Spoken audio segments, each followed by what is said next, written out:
자, 오늘은 설교 제목이 삼위일체 하나님이라는 제목을 가지고 말씀을 전해줄 거예요. 자, 우리는 지난주까지 3주 동안 하나님의 속성에 대해서 살펴보았어요. 성경을 통해서 하나님은 우리가 공유할 수 없는 전지전능함이 있다는 것을 배웠고, 또 하나님을 닮아서 주님과 우리가 공유하는 성품, 거룩함이 있어서 우리가 주님의 은혜 가운데 거룩함으로 나아갈 수 있다는 또 배웠고, 또 세상에 많은 신들이 있지만 그 신들 중에 유일하신 신이 바로 여호와 하나님이라는 것을 배웠어요. 오늘은 이제 말씀에서 이제 삼위일체에 대한 이 내용이 나오거든요. 삼위일체. 이 삼위일체는 이 성부 하나님, 성자 예수님, 또한 성령 하나님이 계시다는 것을 말해 주는 거예요. 이것을 이제 교리적인 용어로 성경의 가르침을 정리했을 때 삼위일체라고 하는데, 이제 물리학의 꽃이 양자역학이라고 한다면, 목사님 이제 기독교 이 성경의 꽃은 바로 삼위일체가 아닐까라고 생각해요. 성경의 가르침 중에 삼위일체. 왜냐하면 이 양자역학에 대한 부분들은 뭐 우리 이과 친구들은 알 테지만, 이것을 계산하는 것대로는 나오지만 아직 기술이 발전하지 않아서 증명하는 데는 한계가 있거든요. 이 삼위일체에 대한 부분도 우리가 이 내용의 성경에 대해서는 알 수 있지만, 이것을 우리의 머리로 온전히 이해할 수 있는 범위를 좀 벗어났다라고 할 수 있어요. 그래서 이 네덜란드 신학자 중에 이제 바빙크라는 사람이 있는데, 굉장히 이제 권위 있는 우리 그 교회 장로교에서 굉장히 권위 있는 사람인데, 이 삼위일체 교리는 기독교 신앙의 생명이고 모든 성경의 가르침의 뿌리이고, 또한 기독교의 맥박이다라고 했어요. 맥박이 뭐예요? 맥박은 그 우리가 생명이 뛸 때 이제 이 심장에서 혈관을 이렇게 빵빵빵빵 보내주면 이제 뜨는 거잖아요. 그 맥박. 그래서 이 삼위일체 교리가 우리 기독교 교리에 있어서, 기독교 가르침에 있어서 이 꽃이 되는 가르침인데, 이것은 우리의 머리로가 이해하는 부분에 좀 어느 정도 한계가 있다. 왜냐하면 이것을 온전히 이해한다는 게 어려울 수가 있거든요. 근데 그렇다고 우리가 아예 이해할 수 없다는 내용은 아니에요. 이해할 수 없다는 내용은 아니지만, 그럼에도 우리가 이 짧은 시간 안에 어떻게 이해하면 좋을지를 한번 살펴보려고 해요. 오늘 말씀의 배경은 우리가 읽었던 것처럼 예수님께서 갈릴리 나사렛에서 요단강에서 오시면서부터 이제 시작이 되거든요.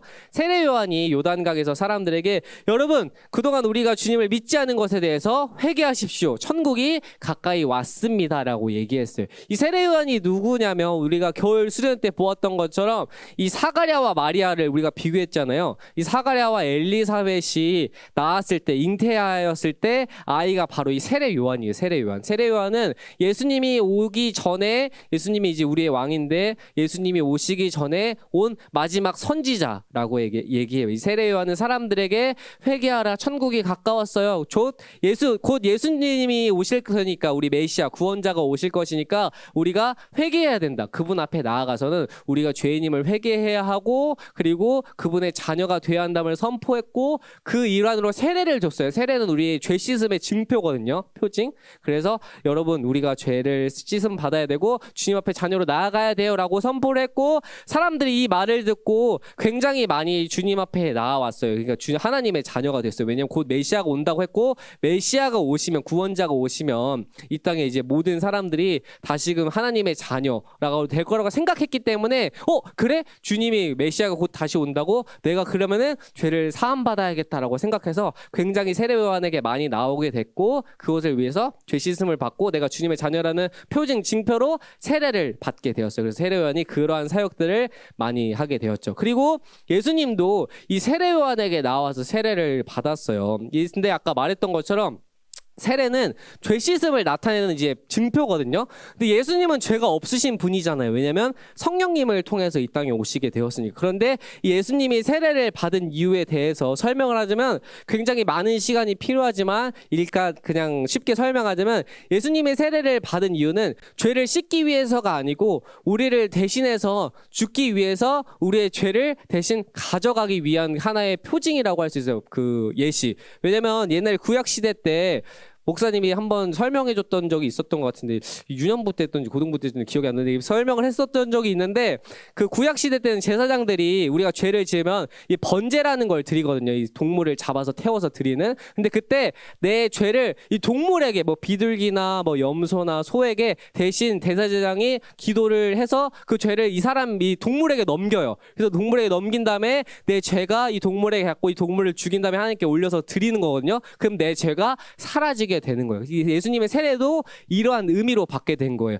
우리의 죄를 대신 가져가기 위해서 세례를 받게 되었고, 우리의 죄가 예수님께 대신 전가되었고, 우리를 위해서 대신 죽으셨고 부활하시면서 우리가 예수 그리스도를 믿으면 죄가 사라지게 되는 거예요. 그래서 그걸 위해서 세례를 받았거든요. 그래서 세례 요한이 예수님, 제가 예수님께 세례를 받아야 되는데 어찌하여서 제가 예수님에게 세례를 줘야 합니까? 라고 세례 요한이 물었고, 예수님은 이것이 다 하나님의 나라를 위함이다라고 설명을 했고, 세례 요한은 그에 순종해서 예수님께 세례를 주었어요. 그렇게 예수님이 이제 세례를 받자 오늘 이제 9절의 말씀에 보면 하늘로부터 하나님께서 예수님을 향해 내 사랑하는 아들이라, 이 하늘에서 내 사랑하는 아들이라 라고 얘기를 했고, 그리고 10절에서는 예수님께서 세례를 받으실 때 성령이 내려왔다라고 얘기해요. 즉 오늘 우리가 말하는 이 삼위일체 하늘에서 하나님의 음성이 들렸고, 예수님은 그 밑에서 세례를 받고 있었죠. 그래서 예수님 있었고,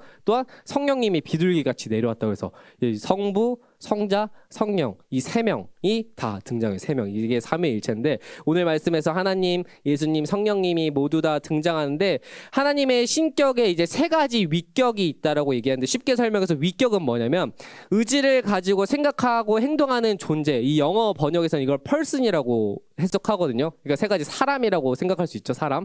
그러니까 세 가지 사람은 아니지만 세 가지 자신의 생각을 가지고 각자의 의지를 가진 사람을 우리 이제 위격이라고 하는데, 하나님의 신격, 그러니까 하나님의 신성에는 이 세 가지 위격이 존재해요. 그래서 성부 하나님, 또한 성자 하나님이라고 하기도 하고 성자 예수님이라고 하고, 또 성령 하나님이라고도 이제 설명하는데, 대체로 올바르게 설명을 하면 하나님은 한 분이어서 이 삼위일체가 하나님, 예수님, 성령님이 곧 한 분이라고 해서 아버지, 성부 하나님, 그다음에 성자 하나님, 성령 하나님을 이렇게 얘기하거든요.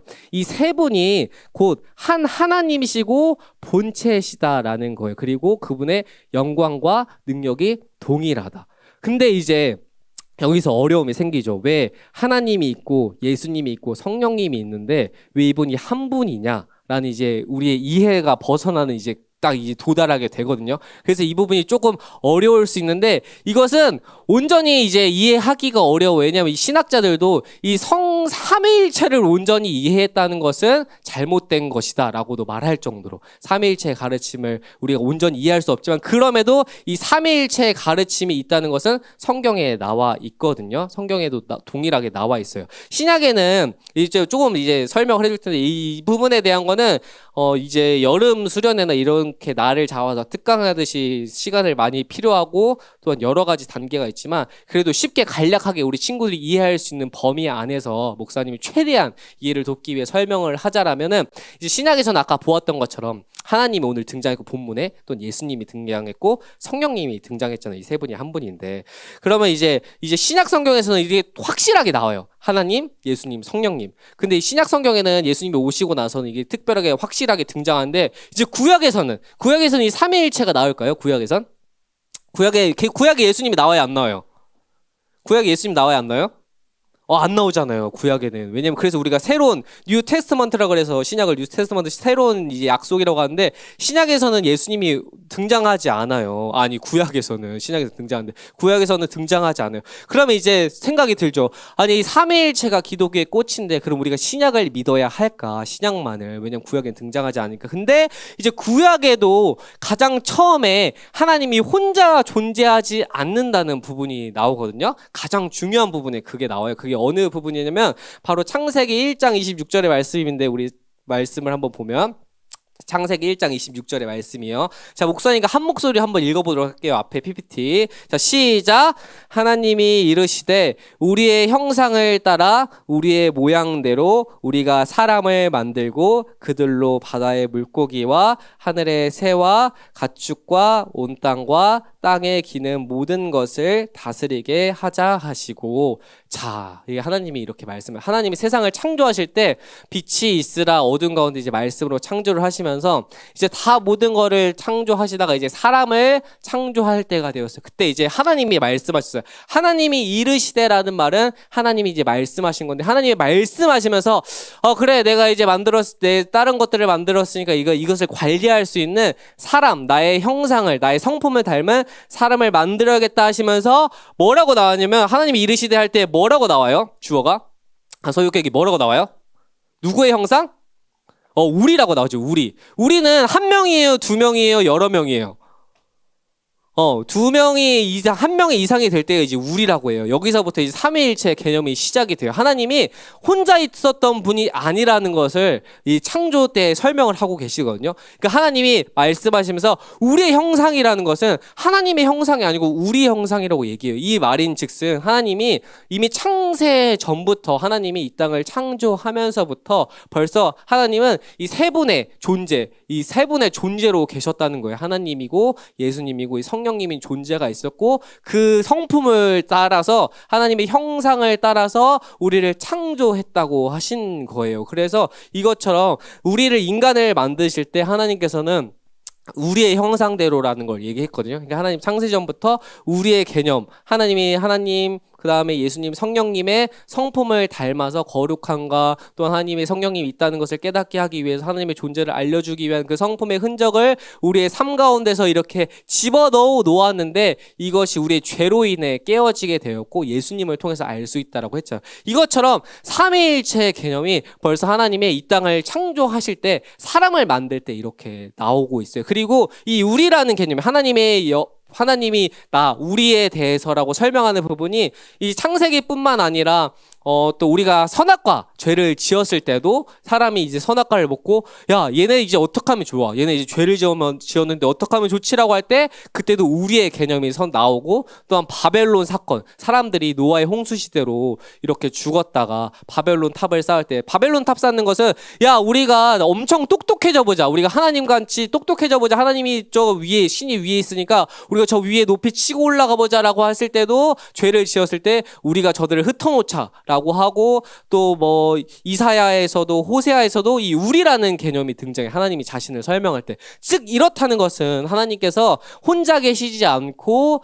이렇게 세 가지 위격으로 계셨다는 그 증표가 있는데 이 우리라는 모습을 보면 이해하기가 이제 어렵잖아. 우리가 두 명이 우리가 될 수도 있어. 너와 나. 야 우리 함께 밥 먹으러 가자가 될 수도 있고 세 명이서도 야 우리 밥 먹으러 가자가 될 수 있고 네 명도 우리 밥 먹으러 가자가 될 수 있는데 그래서 이 구약만 보면 하나님이 삼위일체가 2위일체인지 4위일체인지는 알 수가 없어요. 그래서 하나님께서 이것을 정확하게 알려주기 위해서 이제 신약에서 예수님과 성령님의 존재가 있다는 것을 오늘 본문에서 정확하게 보여주신 거예요. 그래서 이 우리의 형상이 바로 하나님, 예수님, 성령님 이 세 분이 있다는 것을 정확하게 이 우리의 개념이 이렇다는 걸 알려준 거고 구약에서는 이러한 개념이 창세 전부터 창조 때 전부터 하나님이 이렇게 세 가지 위격을 가진 존재가 있었다라는 것을 알고 있으면 되는 거예요.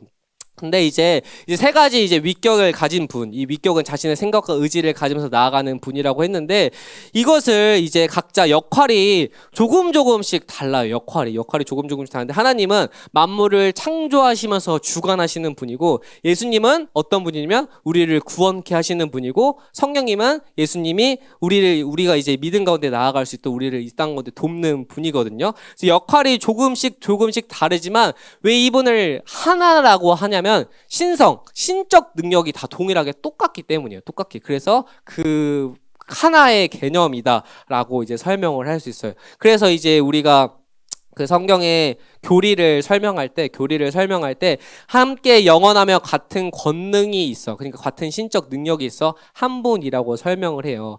이 구약에서는 하나님이 신성을 가진 분이 설명을 할 때 하나님께서 홍해바다를 가르시기도 하고 여리고 성도 무너뜨리고 이집트에서 10가지 재앙을 내렸던 하나님께서 직접 이스라엘 백성들에게 그 신적 능력을 보여주셨잖아요. 예수님은 또 어떻게 하셨어요? 신약시대 이제 예수님이 성자의 하나님이 오셨을 때 예수님이 어떤 것을 했죠? 이제 잔치 때 이제 물을 포도주로 변화시키기도 하고 예수님이 물 위를 걷기도 하고 죽은 나사로도 나사로도 살리기도 했잖아요. 그럼 성령님은 어떤 신적 능력을 보여줬어요? 마리아가 우리 겨울 성경교 때 보았던 것처럼 마리아가 어떻게 하지 하고 있을 때 천사가 나타나서 너가 아이를 낳을 것인데 그 이름을 예수라 하라라고 하면서 성령으로 잉태되었다 했잖아요. 그래서 예수님이 죄가 없으시다고. 그래서 결국 하나님도 신적 능력이 있고 예수님도 신적 능력이 있고 성령님도 신적 능력이 있거든요. 그 신적 능력을 가지신 분이 모두 다 동일해요. 그래서 한 분이라고 설명을 해요. 왜냐면 신을 가진 능력이 한 분이기 때문에.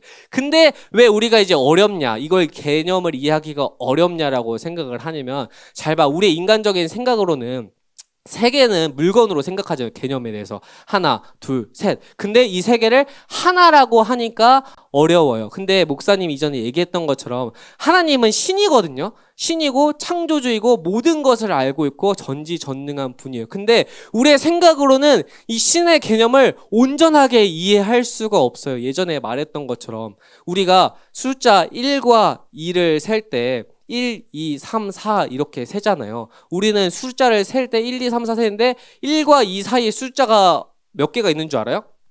1과 2 사이에 숫자가 몇 개가 있을까요? 무수히 많아요. 왜냐면 0, 1.1, 1.2, 1.3, 1.4, 1.5 이렇게 하고 분수도 2분의 1, 2분의 3, 2분의 4 이렇게 해서 1과 2 사이에도 수가 엄청 많아요. 그 무한의 개념이 있어요. 그 1과 2 사이에도 숫자가 무한의 개념인데 우리는 쉽게 그냥 1, 2, 3, 4로 넘어가고 또 5, 6, 7, 8에서 또 숫자가 이제 무한대로 가잖아요. 인간이 죽을 때까지 이 수를 다 셀 수 있을까 없을까요? 다 셀 수 있어요, 없어요? 못 세요. 다 못 세요. 그러니까 이 수도 무한의 개념인데 이것처럼 우리는 유한한 존재여서 이 무한을 이해할 수가 없어요. 이해한다는 건 온전히 내가 다 알고 또 그것을 받아들인다는 거거든요. 이 숫자도 우리는 이미 숫자도 온전히 이해하지 못해. 근데 인간의 창조의 목적을 우리는 이렇게 가끔 생각해. 내가 사람이기 때문에 이걸 다 이해해야 된다. 우리는 근데 다 이해하기 위해서 창조된 목적이 아니에요. 과학자들도 그 말을 해요. 어떤 그 개념에 부딪혔을 때 수적으로는 수학이 설명이 되지만 내가 어떠한 것을 온전히 이해하지 못할 때 뭐 양자역학과 같이 그런 걸 이해하지 못할 때 이건 잘못됐구나라고 하지 않고 우리의 존재는 유한해서 그 모든 것을 이해할 수 없다. 우리는 우주조차도 이해하지 못하거든요. 그렇기 때문에 우리는 다 이해하지 못하는 존재인데 그걸 다 이해하려고 하다 보니까 이 삼위일체 개념에 부딪히기도 하고 이 세 분이 왜 각자 따로 있는데 왜 하나이지라고 할 때 하지만 성경에서는 이렇게 얘기하고 있다. 하나님, 성자 하나님, 성부 하나님 있고 성자 하나님 있고 그다음에 성부 하나님인데 이 세 분이 각자의 역할은 다르게 역사하시지만 이분은 곧 한 분이다. 왜냐면 신적 능력이 동일하게 있기에 하나님이 할 수 있는 일은 예수님도 할 수 있고 예수님과 하나님이 할 수 있었던 일은 성령님도 할 수 있고 성령님이 할 수 있는 일도 하나님이 할 수 있고 예수님이 할 수 있기 때문에 그래서 이 세 분은 동일하게 한 분이다라고 얘기를 하는 거예요. 그래서 그것을 삼위일체라고 얘기를 해요.